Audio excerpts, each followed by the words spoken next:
Hey, welcome friends, and in this video I am going to discuss about a different thing, that is triquinone, right? So triquinones are the molecules where three 5-member rings are fused. So it can be of three types.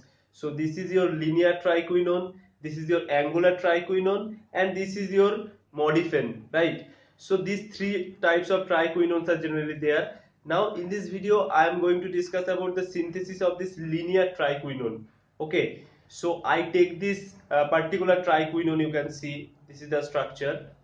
Now how can we synthesize this? So first of all I want to tell you that you may first think about that what is the connection of this with your CSIR exam, but at the end of the video you will find what is the connection. So first of all, if you look at this triquinone, you will think that this is a very complicated molecule, three rings are fused. So how to so start from what? Now uh, I will tell you that this molecule is synthesized from two very simple molecules. One is your cyclopentadiene and second one is your parabenzoquinone.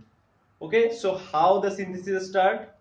So you can see the cyclopentadiene is actually a diene, and parabenzoquinone, due to the presence of these two electron withdrawing carbonyl groups, it can act as a dienophile. So when you react them in presence of heat, they will undergo 4+2 Diels-Alder reaction, right, to give you this product. Okay, now this product you can write it this way also.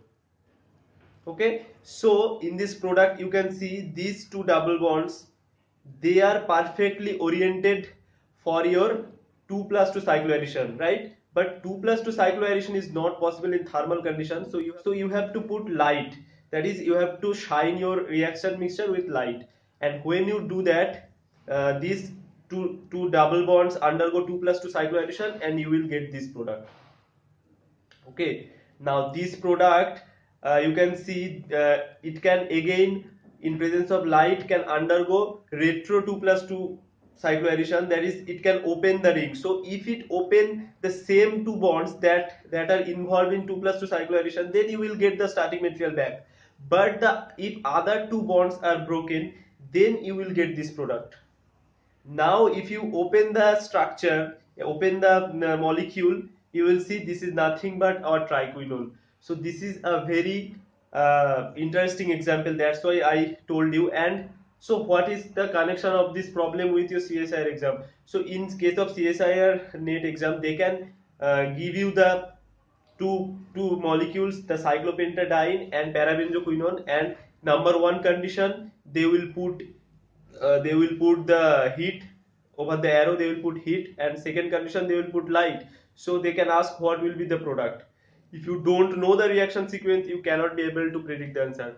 So that's why this problem is very interesting. I hope you will like the video, and if you like it, then give thumbs up and share this video with your friends, and don't forget to subscribe my channel. Thank you for watching.